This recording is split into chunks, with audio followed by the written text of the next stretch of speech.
So we will start with new chapter today, that is thermal properties of matter.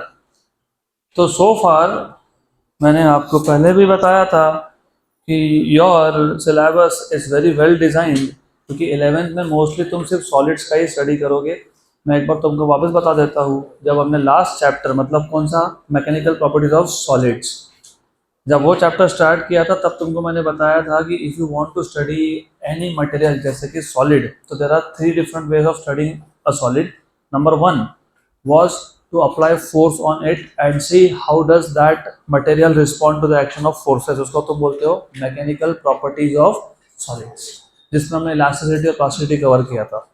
Number 2, आप उसमें से current pass करके देखो, current pass हो गया तो गुड कंडक्टर, नहीं हुआ तो बैड कंडक्टर. कभी हुआ कभी नहीं हुआ, मतलब under certain condition it conduct, under certain condition does not conduct, that is called as semiconductor. उसको बोलते हो इलेक्ट्रिकल प्रॉपर्टीज ऑफ मैटर. अब तीसरा टाइप है, पहले फोर्स लगा के देखा मैकेनिकल प्रॉपर्टीज, फिर you try to pass electric current, electrical properties, and then now अगर मैं टेम्परेचर चेंज करता हूँ तो how does the material respond to the action, मतलब to the change in temperature, is studied under thermal properties of matter. And again आपको 11th standard में mostly solids पे ही focus करना है मोस्टली. तो ये जो चैप्टर है thermal properties of matter, thermal properties of matter, इसमें हमारा मोस्टली फोकस होगा सॉलिड्स पे. सिर्फ छोटा सा पार्ट है जिसमें हम गैसेस की बात करेंगे. लिक्विड्स तो completely we will be talking only in 12th standard. तो थर्मल प्रॉपर्टीज ऑफ मैटर पे जाने से पहले again when you say thermal properties of matter, यहाँ पे थोड़ा सा पार्ट लिक्विड का आएगा, थोड़ा सा पार्ट लिक्विड का आएगा, थोड़ा पार्ट गैस का, और मैक्सिमम पार्ट सॉलिड का है. तो you must again no what is the basic difference between solid, liquid and gas. Solids have definite shape and size, सही है, लेकिन क्यों?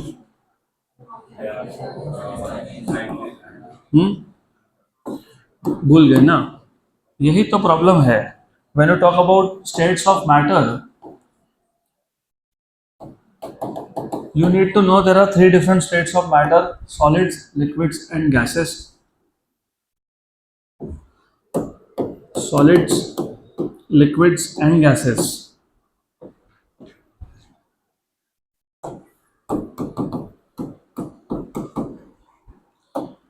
In case of solids, solids के केस में अगर आपको याद होगा there is definite arrangement of atoms और molecules.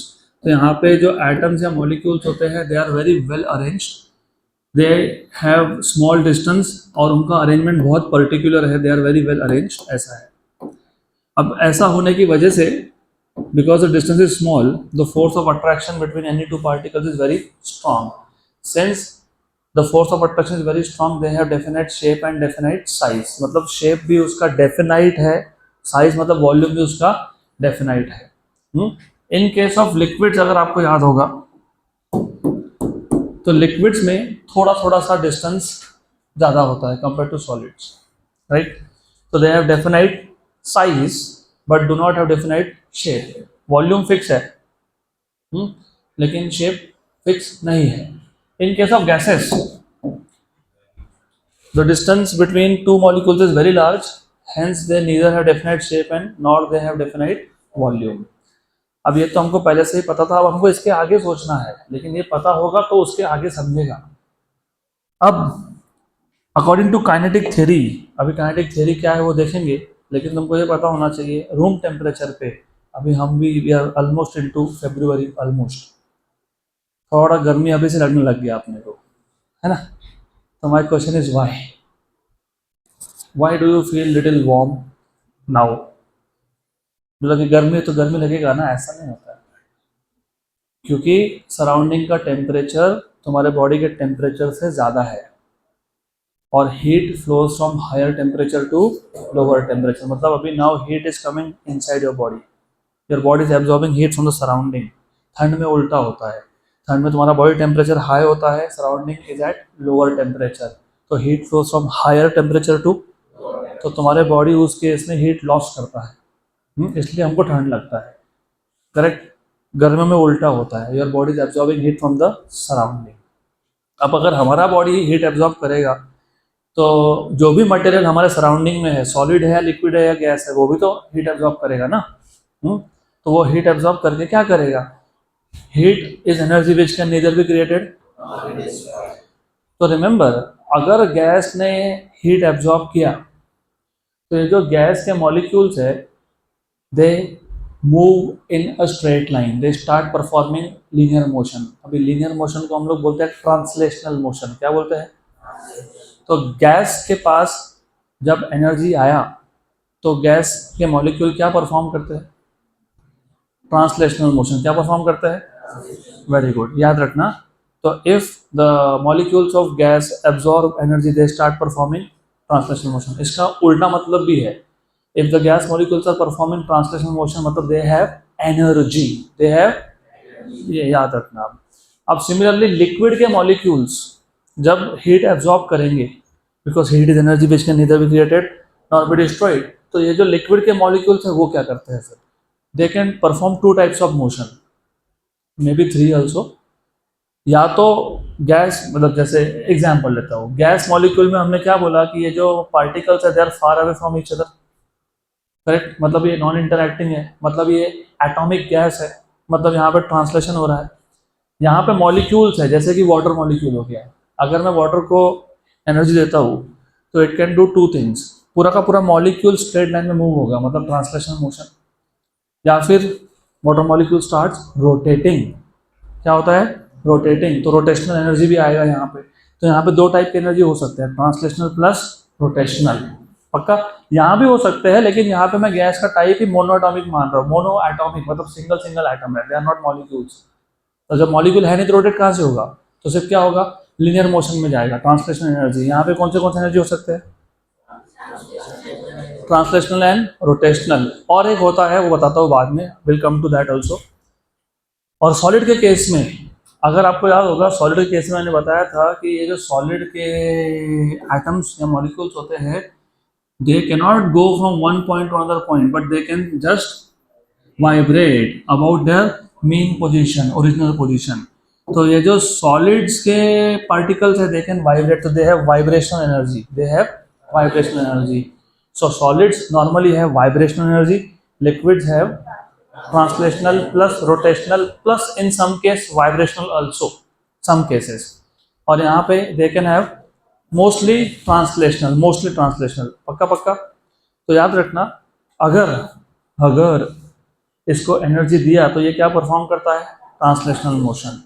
इसका मतलब इसके पास एनर्जी है, इसके पास एनर्जी है, मतलब ये क्या परफॉर्म कर रहा है? Translation motion. उसका उल्टा मतलब क्या था कि अगर ट्रांसलेशन मोशन परफॉर्म कर रहा है तो इसके पास क्या है? एनर्जी। कौन सा है? Translational.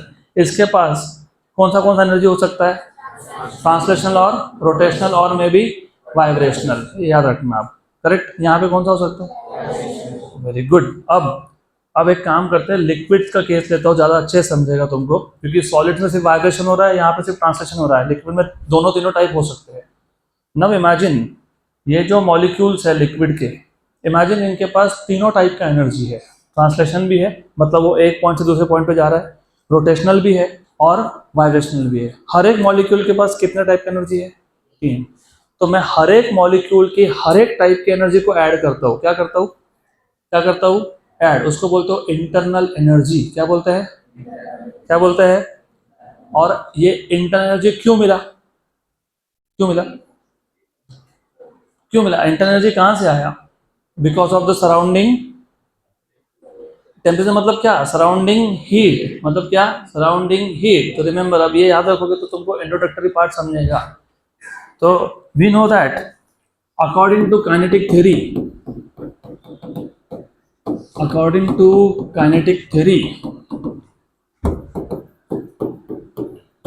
the atoms or molecules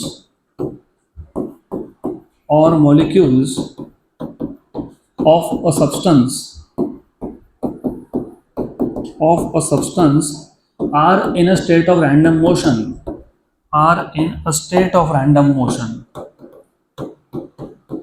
state of random, important word, state of random motion। अभी random motion क्यों बोल रहा हूं मैं? इसलिए बोल रहा हूँ इसके पास जो मोशन था वो ट्रांसलेशनल मोशन था, वो रैंडम मोशन है। इसके पास जो मोशन है वो 3 टाइप का हो सकता है, रोटेशनल, वाइब्रेशनल और ट्रांसलेशन, वो तीनों ही रैंडम मोशन के टाइप है। इसके पास क्या हो सकता है, वाइब्रेशनल, वो भी रैंडम मोशन है। तो चाहे मैं सॉलिड्स की बात कर रहा हूँ या लिक्विड्स की बात कर रहा हूँ या गैसेस की बात कर रहा हूँ, इन सबके जो पार्टिकल्स है मतलब atoms and molecules, they're in a state of random motion, they're in a state of random motion. So solids, the atoms of solids, the particles of solids, the particles of solids perform which type of motion, vibrational motion.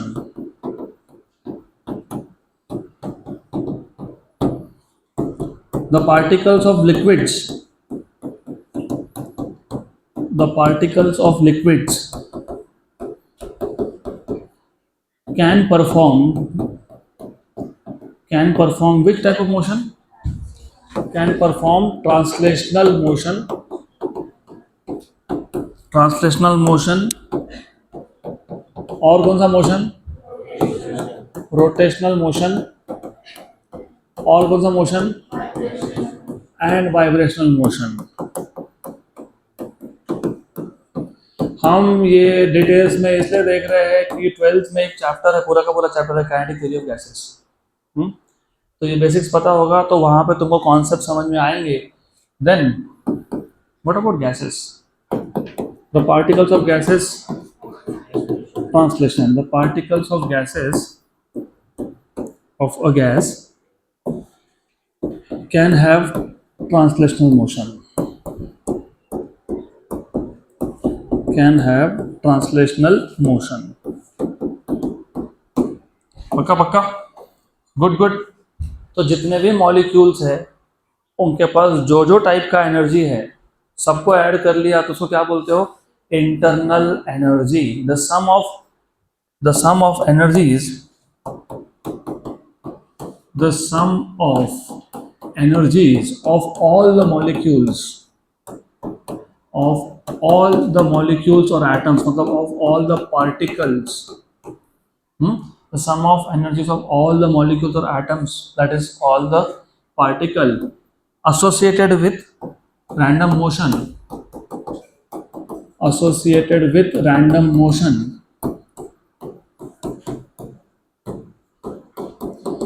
associated with random motion। अभी random motion में कौन से type की motion, translational, rotational and vibrational, तो सबको combine करके एक ही नाम लिख दिया मैंने, random motion is known as internal energy, is known as internal energy of the substance. Of course थोड़ा सा ऐसा लगता है कि हम तो पढ़ रहे थे थर्मल प्रॉपर्टीज ऑफ मैटर, इसमें सब क्या चल रहा है, ऑफ टॉपिक जा रहा है। ऑफ टॉपिक नहीं जा रहा है, you have to understand.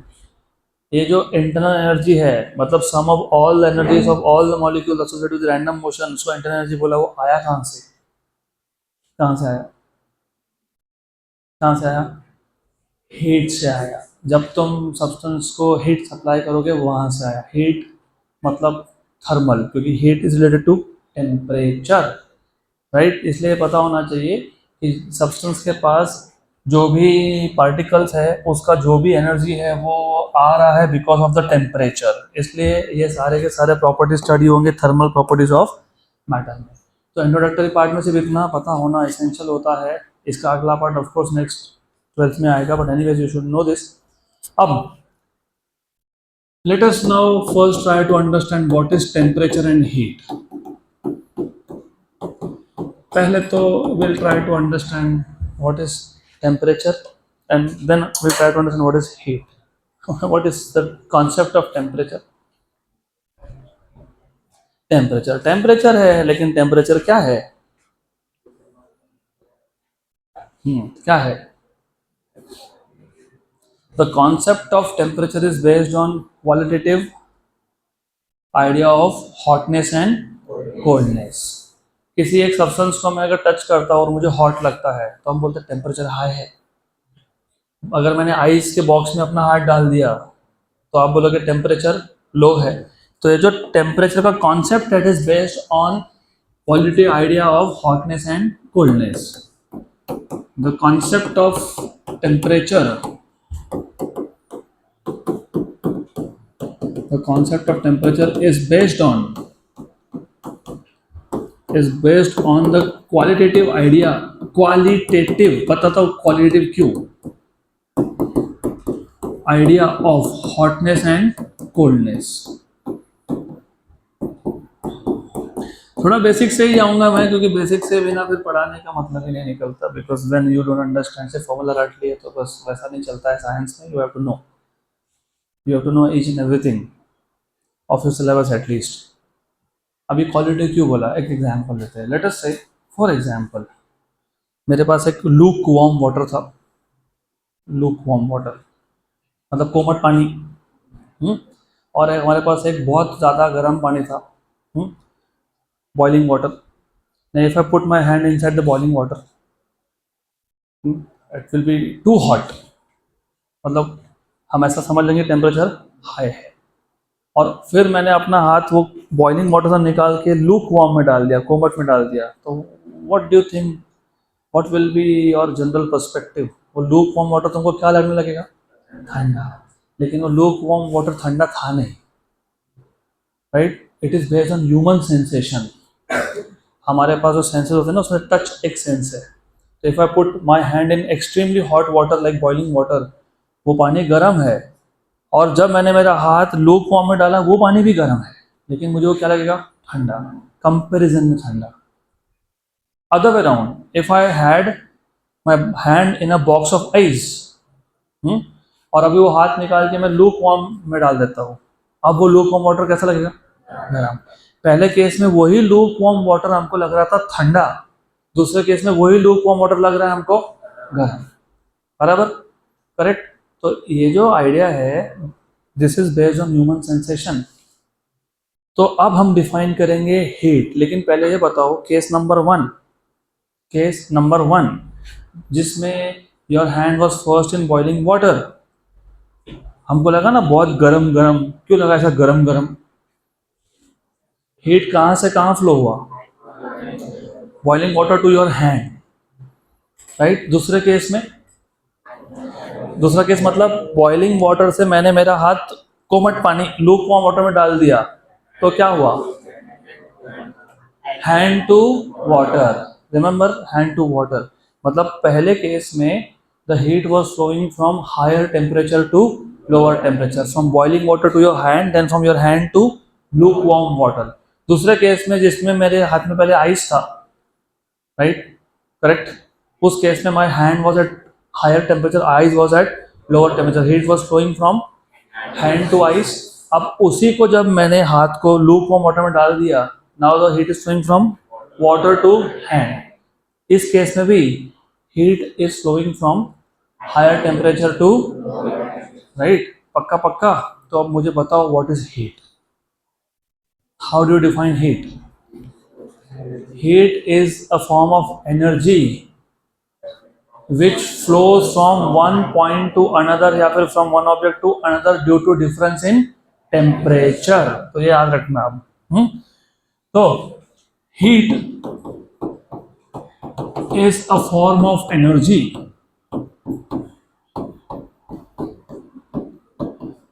which flows due to difference in temperature, due to difference in temperature। तो अभी तुमको टेम्परेचर का कॉन्सेप्ट भी समझ में आया होगा। टेम्परेचर का सिंपल सा आइडिया ये है, it is based on the qualitative idea of hotness and coldness. कौन सा बॉडी ज़्यादा हॉट है, कौन सा बॉडी कोल्ड है, बस वो बताने के लिए हम लोग टेम्परेचर डिफाइन करते हैं। If some body is hot, we say that it is at higher temperature. If some body is cold, we say that it is at lower temperature. तो definition के हिसाब से इतना पता होना sufficient है that temperature tells us that which object is hot and which is cold. And then heat is a form of energy which flows from higher temperature to lower temperature. मतलब heat is a form of energy which flows due to difference in temperature. So that is the concept of heat and temperature. बस इतना पता होना चाहिए to start off with the main topics. तो अगर आप अभी देखोगे क्या है अगला टॉपिक आपके बुक में, नोट्स में, मेजरमेंट ऑफ टेम्परेचर। अब यहाँ से आगे तुम्हारा मेन टॉपिक चालू होगा, मेन चैप्टर चालू होगा, measurement of temperature. If I ask you, what is optics? Study of light. The branch of physics which deals with study of light is called as optics. What is acoustics? The branch of physics which deals with sound waves is known as acoustic. What is electrostatics? The branch of physics which deals with charges at rest, electrostatics. वैसे ही the branch of physics which deals with measurement of temperature is known as thermometry. क्या बोलते हैं उसको? Thermometry. So remember the branch of physics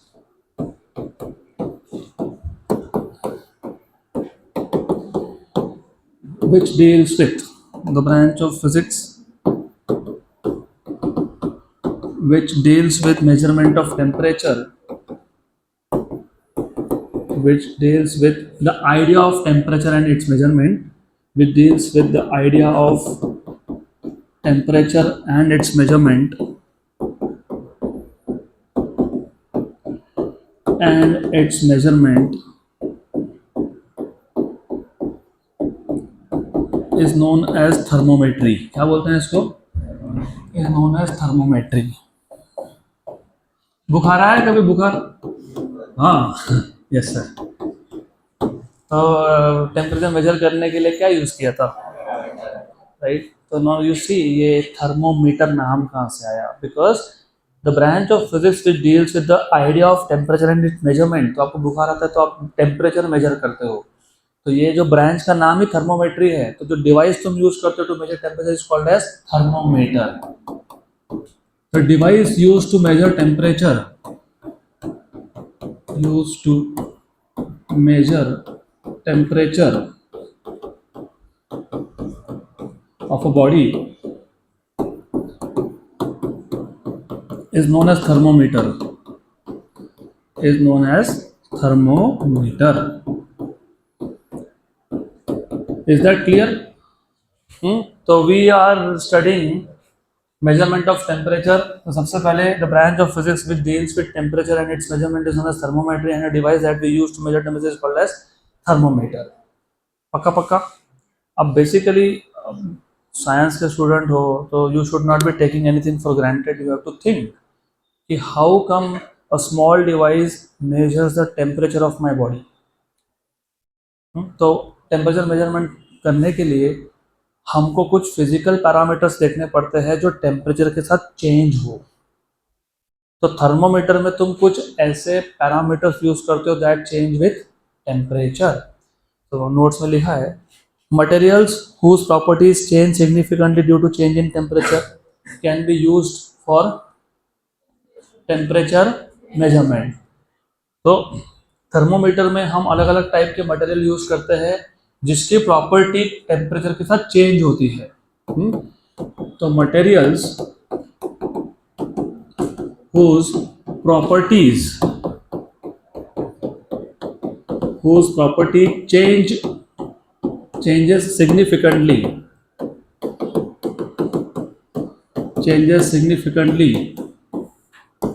due to change in temperature या due to increase in temperature भी बोल सकते हो. Due to change in temperature और increase in temperature are used for temperature measurement.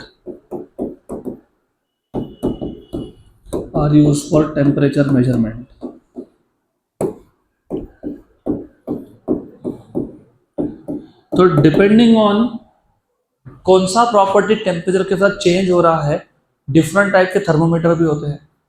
तो तुमको अगर पता होगा, पहले कुछ टाइम पहले थर्मोमीटर होता था एक ग्लास का ट्यूब, उसके अंदर हम एक लिक्विड डालते थे. कौन सा लिक्विड? मर्क्यूरी. राइट बराबर.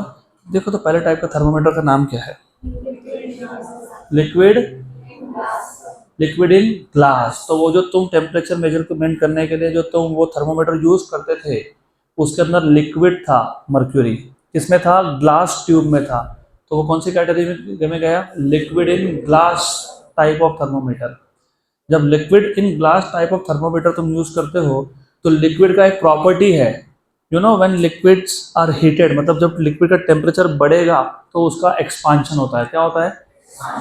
Right. So for liquids expand when heated, तो with increase in temperature the volume they occupies also more, volume increase होगा। इसलिए तो वो मर्क्यूरी जो तुम भरते थे हायर टेम्परेचर पे, यू सी एक ग्लास ट्यूब था, उस पर मार्किंग्स थे, उसके अंदर मर्क्यूरी था, टेम्परेचर बढ़ा तो मर्क्यूरी एक्सपांड हुआ तो वो उसका कॉलम का लेंथ क्या हो रहा है? बढ़ रहा है।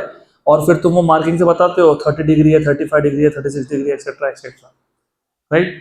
तो that is why I am telling you कि प्रॉपर्टीज सिर्फ एक प्रॉपर्टी नहीं है। लिक्विड के केस में the property that changes with temperature is volume. So liquids expand when heated. Hence when you use liquid in glass type of thermometer, हम कौन सा प्रॉपर्टी यूज कर रहे हैं? उसका वॉल्यूम। कौन सा? वॉल्यूम। दूसरे भी तो होते हैं, you know there is something called as, देखो नंबर 2 क्या है? Constant volume gas thermometer. पहले केस में क्या यूज किया था? लिक्विड। अभी क्या यूज कर रहे हो? अभी कांस्टेंट वॉल्यूम गैस थर्मोमीटर। क्या बताता हूं मैं? फॉर एग्जांपल नाम में ये कांस्टेंट वॉल्यूम और आगे बोला है गैस, तो इमेजिन मेरे पास एक बॉक्स है, उस बॉक्स के अंदर मैंने गैस भर दिया, और वो बॉक्स का वॉल्यूम बढ़ नहीं सकता, it can not expand, volume can not increase और डिक्रीज, तो कांस्टेंट वॉल्यूम है और अंदर कौन है? Now imagine if I give heat to gas, coming back to this point, what does the particles of gas do? Which type of motion do they perform? Translation. तो अगर मैंने इनको हीट दे दिया, टेम्परेचर बढ़ा तो ये पहले से ट्रांसलेशन मोशन परफॉर्म कर रहे थे, तो अभी क्या करेंगे? Faster, they will move faster. और ये जो गैस था वो तुमने किस में भर के रखा है? एक बॉक्स में। तो ये जो गैस मॉलिक्यूल्स है वो बॉक्स के वॉल्स के साथ क्या करेंगे? कोलाइड करेंगे। अब कोलिजन बढ़ जाएगा क्योंकि टेम्परेचर बढ़ गया, टेम्परेचर बढ़ने से स्पीड बढ़ा, स्पीड बढ़ने से कोलिजन बढ़े, कोलिजन बढ़ने से पता है क्या बढ़ता है? प्रेशर, क्योंकि प्रेशर क्या होता है? Force upon area. तो there is now more force on the same area of the box. तो यहाँ पे कांस्टेंट वॉल्यूम गैस थर्मोमीटर में कौन सा प्रॉपर्टी चेंज हो रहा है? प्रेशर। तो तुम चेक करोगे कि गिवन इंक्रीज इन टेम्परेचर के लिए प्रेशर कितना चेंज हुआ, तो तुम प्रेशर चेंज से क्या मेजर कर सकते हो? टेम्परेचर। थर्ड टाइप कौन सा? रेजिस्टेंस। तो यू सी तीसरे टाइप का रेजिस्टेंस थर्मोमीटर। ये वही थर्मोमीटर है जो तुम बुखार आए तो यूज करते हो आजकल। Doctors will give you like a small, very small device and they will tell you कि थोड़ा सा बगल में लगा के रखो। Why? Because the heat should go to that element, और एलिमेंट क्या है? एलिमेंट बेसिकली रेजिस्टेंस है। तो विथ इंक्रीज इन टेम्परेचर, क्योंकि your body is at higher temperature क्योंकि यू हैव फीवर, तो तुम्हारे बॉडी से हीट गया एलिमेंट के पास हीट गया तो वो कंडक्टिंग एलिमेंट है। यू नो अगर कंडक्टर का टेम्परेचर बढ़ेगा तो रेजिस्टेंस बढ़ता है, तो उससे करंट चेंज होता है। तो उस केस में you use this property of change in resistance due to change in temperature. तो इसके लिए नाम क्या है उसका? Resistance thermometer. तो there are 3 types of thermometer that we use depending on material का कौन सा प्रॉपर्टी चेंज हो रहा है due to temperature. So thermometers are of different types. Thermometers are of different types. उसमें से पहला फर्स्ट वन कौन सा है? Liquid in glass. Liquid in glass thermometer में लिक्विड का कौन सा प्रॉपर्टी चेंज होता है? When heated, volume. So liquid expands when heated and then you measure what is the change in volume due to change in temperature, और वहां से तुम बता दो टेम्परेचर कितना है। लिक्विड इन ग्लास, तो उसमें कौन सा था याद है? लिक्विड इन ग्लास है वो constant volume gas thermometer. Constant volume gas thermometer. तो लिक्विड इन ग्लास थर्मोमीटर में which property was changing? Volume. Constant volume में तो नाम ही है कांस्टेंट, वॉल्यूम तो नहीं चेंज होने वाला। क्या चेंज होता है? प्रेशर। तो यहाँ पे pressure changes as a function of temperature. तीसरा टाइप कौन सा था? Resistance thermometer. तो रेजिस्टेंस थर्मोमीटर में क्या चेंज होता है? नाम में ये ना रेजिस्टेंस, तो क्या चेंज होता है? रेजिस्टेंस। पक्का पक्का। और हर एक का अपना अपना एप्लीकेशन है। जहाँ पे तुम लिक्विड इन ग्लास यूज करते हो, वैसे लिक्विड इन ग्लास में से मर्क्यूरी नहीं यूज होता, sometimes you also use alcohol. अब आप बोलोगे अल्कोहल क्यों यूज करना है, बताता हूँ। फॉर एग्जाम्पल मर्क्यूरी, मर्क्यूरी अगर मुझे सिर्फ थोड़ा सा टेम्परेचर बढ़ाना है, स्मॉल इंक्रीज इन टेम्परेचर, उसके लिए मर्क्यूरी ज़्यादा एक्सपांड नहीं हो सकता। इसका मतलब लीस्ट काउंट, अगर तुम मर्क्यूरी यूज करो तो लीस्ट काउंट इंस्ट्रूमेंट का कम नहीं है, ज़्यादा है, ज़्यादा है। छोटा डिस्टेंस मेजर करना है तो सेंटीमीटर स्केल यूज करोगे कि वर्नियर कैलिपर यूज करोगे? Vernier caliper. सिमिलरली जब तुमको बहुत small small changes in temperature को आइडेंटिफाई करना होता है तो you can not use mercury. इसका मतलब जो मर्क्यूरी थर्मोमीटर होते हैं उसका लीस्ट काउंट ज़्यादा होता है। मतलब वहाँ पे अगर तुमने देखा होगा कभी, वहाँ पे you can measure temperature only in steps of 1 degree, 1 degree, 2 degree, 3 degree, 4 degree, 5 degree, at the most 0.5 degree, 1, 1.5, 2, 2.5, 3, 3.5, 4, उससे कम नहीं हो सकता। But when you use alcohol inside a glass, alcohol का एक्सपांशन बहुत ज़्यादा होता है for a very small amount of change in temperature. इसका मतलब लीस्ट काउंट इज बेटर। तो जहाँ पे बहुत स्मॉल स्मॉल टेम्परेचर के चेंजेस मेजर करने हो तो वहाँ पे अल्कोहल यूज करोगे। And then you have constant volume gas thermometer, यहाँ पे चेंज इन प्रेशर मेजर होता है। तो मोस्टली ये कहाँ यूज होता है? गैस चेम्बर्स में, जहाँ पे गैस है, वॉल्यूम फिक्स है, राइट। और अगर वॉल्यूम फिक्स है तो वहाँ पे प्रेशर चेंज होगा, तो वो प्रेशर चेंज मेजर होगा। And then you have resistance thermometer. पक्का पक्का। अब before we go ahead to different scales of temperature measurement, हमको पहले पता होना चाहिए something called as ice point. Ice point का और एक नाम है, पता है क्या है? Freezing point. क्या नाम है इसका? Freezing point. तो I expect that you know what is ice point or what is freezing point.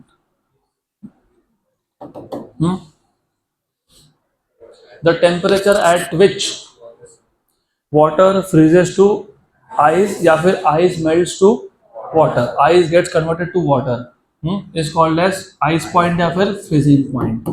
The temperature at which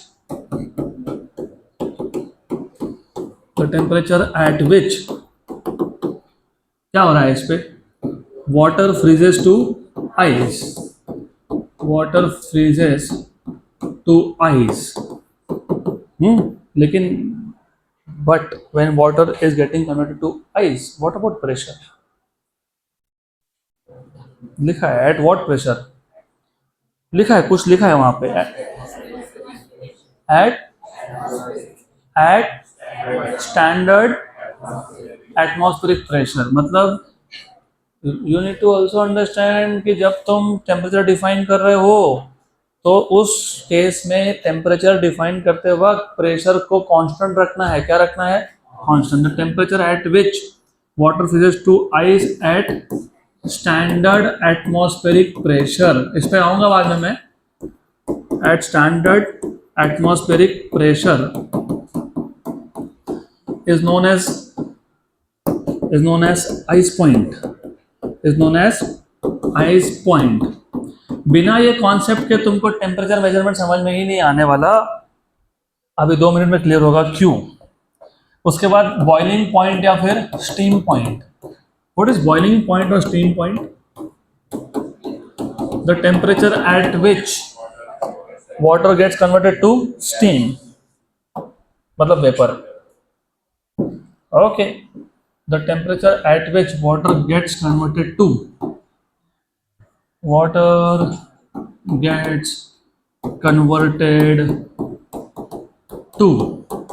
what? Converted to what? Vapor. Converted to vapor या फिर converted to steam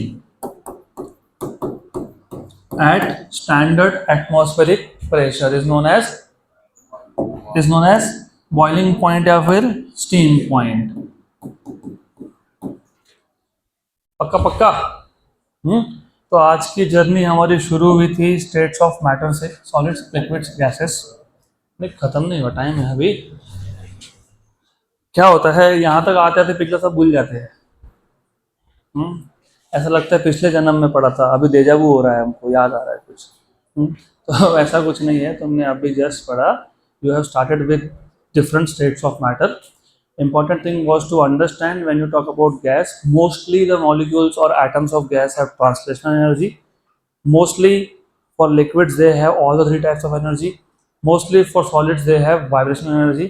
अगर मैं particular substance की बात कर रहा हूँ तो sum of all the energies of all the molecules of the substance is called as internal energy, और ये इंटरनल एनर्जी होता ही है बिकॉज ऑफ हीट। फिर हमने कॉन्सेप्ट ऑफ टेम्परेचर डिफाइन किया। It is just a quality idea about hotness and coldness of a body, of a substance. फिर हमने heat define किया as energy which flows due to difference in temperature between the two bodies. उसके बाद हमने देखा measurement of temperature. The branch of physics which deals with measurement of temperature is known as thermometry, and the device that we use to measure temperature is called as thermometer. बराबर। Then we have seen three types of thermometer. Which three type of thermometer? Liquid in glass, constant volume gas, उसके बाद resistance thermometer, and then we have defined ice point and boiling point. पक्का। ice point या फिर you can say freezing point is a temperature at which water freezes to ice at what pressure? Standard atmospheric pressure. And boiling point or steam point is a temperature at which water gets converted to steam, मतलब vapor, at standard atmospheric pressure. ये पता होगा तो तुमको अब समझेगा different scales for temperature measurement. है क्या ऐसा? अगला टॉपिक है क्या है? Different scales of temperature measurement. Very good. So do you know which are different scales that we use for temperature measurement? पहला तो है डिग्री सेल्सियस। तो डिग्री सेल्सियस को डिग्री सेंटीग्रेड भी बोलते हैं वैसे, डिग्री सेल्सियस स्केल। अब इंटरेस्टिंगली ये जो आइस पॉइंट है, ये जो स्टीम पॉइंट है, इसका यूज करते हैं हम लोग स्केल बनाने के लिए। तो हम क्या करते हैं, जो आइस पॉइंट है उसको 0 डिग्री मान लेते हैं। So the ice point in this scale is marked as 0 degree Celsius, and the boiling point, steam point is marked as 100 degree Celsius. इसलिए तो बोलते हो ना, मैंने अगर पूछा होता कि कितने टेम्परेचर पे वाटर का कन्वर्जन स्टीम में होता है, कितने पे होता है, तो what is boiling point of water? 100 degree Celsius. क्यों ऐसा 100 ही क्यों? हमने डिफाइन किया, हम लोगों ने क्या किया, एक स्केल लिया। ऑफ कोर्स ये सेंटीमीटर स्केल नहीं है, हम डिस्टेंस नहीं मेजर कर रहे हैं, हम लोग क्या मेजर कर रहे हैं? टेम्परेचर। जिस टेम्परेचर पे वाटर फ्रीज हो गया आइस में, उसको हम लोग 0 डिग्री सेल्सियस मार्क करते हैं, हम डिसाइड करते हैं। उसके बाद जिस टेम्परेचर पे वाटर का कन्वर्जन किस में हो गया? स्टीम में, उसको हम लोग क्या मार्क कर देते हैं? 100 डिग्री सेल्सियस। और ये आइस पॉइंट और ये स्टीम पॉइंट मतलब बॉइलिंग पॉइंट, 0 और 100 को हम लोग 100 इक्वल पार्ट्स में डिवाइड कर लेते हैं, और each part is called as 1 degree Celsius. तो मैं लिखूंगा नहीं, नोट्स में है। In this scale ice point is marked as 0 degree Celsius and steam point is marked as 100 degrees Celsius, and then this interval is divided into 100 equal parts. Each part is known as 1 degree Celsius. बराबर। दूसरा है Fahrenheit scale. कौन सा scale? Fahrenheit. How many of you watch cricket? अरे बाप रे, इधर भी है। Okay, good. अब ऐसा है, why I ask this, how many of you watch cricket? Because अभी तो नहीं, लेकिन पहले, आज से फ्यू इयर्स बैक, जब भी न्यूजीलैंड में क्रिकेट मैच हुआ ना, तो वो टेम्परेचर स्कोर कार्ड के साथ नीचे मेंशन करते थे। और नॉर्मली हम जैसे डिग्री सेल्सियस में टेम्परेचर मेजर करते हैं ना, वो लोग फ़ारेनहाइट में करते हैं। किस में करते हैं? फ़ारेनहाइट। और वहाँ लिखा होता था आज 70 फ़ारेनहाइट है। एंड आई टू थिंक अरे 70 डिग्री में खेल कैसे रहे, इनका खून उबल कैसे नहीं रहा, मतलब काइंड ऑफ 70 डिग्री सेल्सियस पे humans can not survive. Humans can not but lizards can. पता है आपको ये? That is why lizard is one of the species जो करोड़ों साल से सर्वाइव कर रहा है, खासकर डेजर्ट्स में। तो they can survive at hot temperatures, we can not unfortunately. तो वो जो स्केल वो लोग यूज करते हैं और हमारा स्केल सेम नहीं है। हम डिग्री सेल्सियस में करते हैं, वो फ़ारेनहाइट में। हम लोग डिस्टेंस मेजर करते हैं किलोमीटर में, वो करते हैं माइल्स में। तो there are different scales that we use. तो do you know what is this Fahrenheit scale? इसमें आइस पॉइंट को क्या मार्क करते पता है तुमको?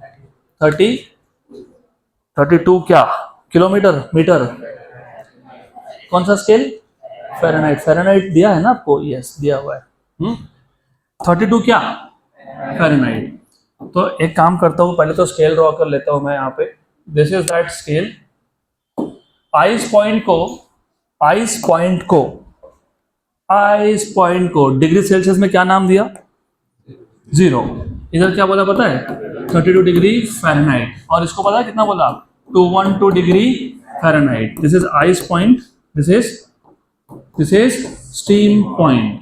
और आइस पॉइंट और स्टीम पॉइंट को डिवाइड कर दिया 180 इक्वल पार्ट्स में, और each part is called as 1 degree Fahrenheit. तो भूलना नहीं। अब क्यों नहीं भूलना बताता हूं। अब कन्वर्जन भी तो करना पड़ेगा ना। जैसे एज आई टोल्ड यू, हम लोग डिग्री सेल्सियस में मेजर करते हैं और वो किस में करते हैं? फ़ारेनहाइट। तो how do you convert from degree to Fahrenheit और वाइस वर्सा, वो बताता हूँ। उसके लिए मैथ्स चाहिए, बताता हूँ। जस्ट अ मिनट, ग्राफ से बताऊंगा। पहले तो ये बताओ, डिग्री सेल्सियस स्केल में आइस पॉइंट को क्या नंबर दे दिया? 0। और यहाँ कितना दिया? 32। इंपॉर्टेंट। स्टीम पॉइंट को वहाँ क्या बोला था? यहाँ पे क्या बोला है? 212। वहाँ पे आइस पॉइंट और स्टीम पॉइंट को तुमने इस इंटरवल को कितने इक्वल पार्ट्स में डिवाइड किया? 100। यहाँ पे कितना? 180। अब ये क्यों पूछा? क्योंकि तुमको जब कन्वर्जन फैक्टर निकालना होगा, वो उसमें काम में आएगा नंबर 2, याद भी रहेगा। अब तो यहाँ ज़्यादा ध्यान दो। ये मैं मान लेता हूँ डिग्री सेल्सियस स्केल, ये मैं मान लेता हूँ फ़ारेनहाइट स्केल। उल्टा भी किया तो चलता है। आपके बुक में कैसा दिया हुआ है? Degree Celsius. ठीक है, तो this is temperature in degree Celsius, TC। This is temperature in Fahrenheit, TF। अच्छा एक बात बताओ, अगर मैं x और y प्लॉट कर रहा हूँ, x की वैल्यू 0, तो वो पॉइंट कहाँ आता है? मैंने y 0 कब बोला? मैंने बोला x की वैल्यू 0, तो y एक्सिस, y की वैल्यू 0, तो दोनों 0 तो ओरिजिन, दोनों 0 तो अभी याद रखना। ये कौन सा स्केल था? Degree Celsius. ये कौन सा है? हमको क्या फाइंड करना है? Conversion between degree Celsius and, ये कौन सा एक्सिस है? Degree Celsius. ये कौन है? ये कौन सा है? ये कौन है? ये कौन है? ये कौन है? बस अभी इसके बाद नहीं पूछूंगा। अभी बताओ, डिग्री सेल्सियस में जो आइस पॉइंट था उसको तुमने क्या वैल्यू दी? 0। तो वो एक्स एक्सिस की वैल्यू 0 हो गई, तो पॉइंट कहाँ आएगा? तो वो इधर आएगा। लेकिन उसी आइस पॉइंट को तुमने फ़ारेनहाइट स्केल में क्या नंबर दिया? तो इधर 32 आएगा। पक्का? तो this point corresponds to ice point, 0 in degree Celsius and 32 in Fahrenheit. Boiling point को, स्टीम पॉइंट को तुमने यहाँ क्या नाम दिया? नंबर 100। और वहाँ क्या दिया? 212। तो चलो एक पॉइंट लेता हूँ यहाँ पे, सम पॉइंट इधर y एक्सिस पे और इधर x एक्सिस पे इंटरसेक्ट करवा लेता हूँ। x एक्सिस पे जहाँ पे इंटरसेक्ट हुआ वो पता है कौन है? 100 डिग्री सेल्सियस ऑफ कोर्स। और यहाँ पे कौन है? 212। बराबर? पक्का? Sure sure? 100% क्या? हाँ। और ये ऐसा एक स्ट्रेट लाइन आएगा। अब आप बोलोगे स्ट्रेट लाइन क्यों आएगा? अरे तुमने ही तो पहले 100 इक्वल पार्ट्स में डिवाइड किया और वहाँ पे 180, मतलब यहाँ के 100 पार्ट्स करस्पॉन्ड्स टू 180 पार्ट्स। तो रिलेशन तो सेम ही है ना, लीनियर ही है ना। तो वहाँ पे 100 पार्ट्स, यहाँ पे 180 180 parts. पक्का पक्का क्लियर यहाँ तक? Is this a straight line? Yes. Is it passing through origin? No. What is the equation of this straight line? y equals to mx plus c. Very good. सही है. या फिर वैसा करो, ये भी चलेगा, कोई प्रॉब्लम नहीं है. या फिर you can use 2 point form of a straight line. Mathematics. What is 2 point form of a straight line? Y minus y1 upon y2 minus equals to x minus x1 upon. Okay, तो आपने मुझे बोला कि y minus y1 upon y2 minus y1 equals to x minus x1 upon x2 minus x1. सही है. y axis पे कौन plot कर रहे हो? फ़ारेनहाइट. तो ये आ गया TF minus y1. What is y1 value? 32. कितना? 32. What is y2 value? 212 minus कितना? 32. x एक्सिस पे कौन प्लॉट किया? क्या प्लॉट किया? क्या प्लॉट किया? Temperature in Celsius scale. What is T1? 0 है ना. What is x2 value? 100 minus x1 कितना है? 0. तो ये आ गया TF minus 32 upon 180 equals to TC upon 100. बराबर? पक्का पक्का. ये हो गया 5 ज़ा, ये हो गया 9 ज़ा. तो you have TF minus 32 by 9 equal to TC by 5. ये हो गया कन्वर्जन इक्वेशन. तुमको अगर फ़ारेनहाइट से डिग्री में जाना होगा तो 5 को यहाँ लाओ एग्जाम्पल. चलो वही एग्जाम्पल लेता हूँ. I was watching cricket one day और वहाँ लिखा था टेम्परेचर 72 फ़ारेनहाइट. कितना? तो कितना था ये? 72. तो 72 में से 32 गए 40 बाय 9 रफली 4 पॉइंट समथिंग. हाँ ठीक है, 4.5 मान लो. 4.5 इंटू 5 कितना हो गया? अरे 4.5 इंटू 5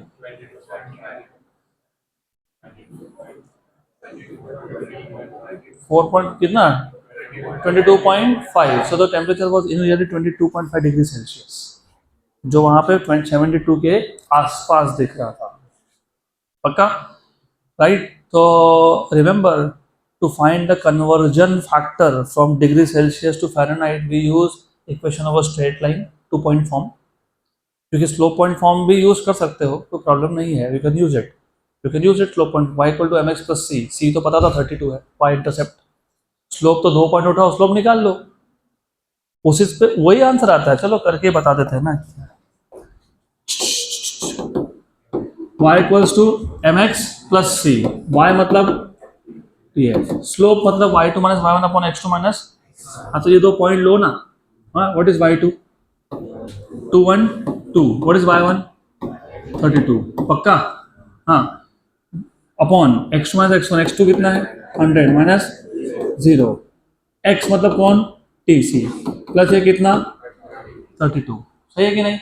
तो TF इसको इधर लाओ माइनस 32. ये कितना हो गया? 180 बाय 100. 180 bye 100 TC. 180 को इधर लाऊंगा तो बन गया ना यही इक्वेशन. तो कोई फर्क नहीं पड़ता. और बेसिकली 2 point फॉर्म नाम की चीज एग्जिस्ट नहीं करती, वो स्लोप पॉइंट फॉर्म से ही आती है, यहीं से आता है वो. तो एनीवेज, हमने एक ग्राफ प्लॉट कर लिया. एक एक्सिस पे क्या प्लॉट किया? Degree Celsius, temperature in degree Celsius. दूसरे पे Fahrenheit. Ice point for degree Celsius was 0 but for Fahrenheit is 32. तो ये आइस पॉइंट है. Steam point for degree Celsius is 100 and 212. तो स्ट्रेट लाइन मिला, उसका इक्वेशन यूज किया. तो you have your conversion equation. TC से TF जाना है या TF से TC जाना है, तो you can use this equation two convert. पक्का? गुड. सो ठीक है, विल स्टॉप फॉर टुडे.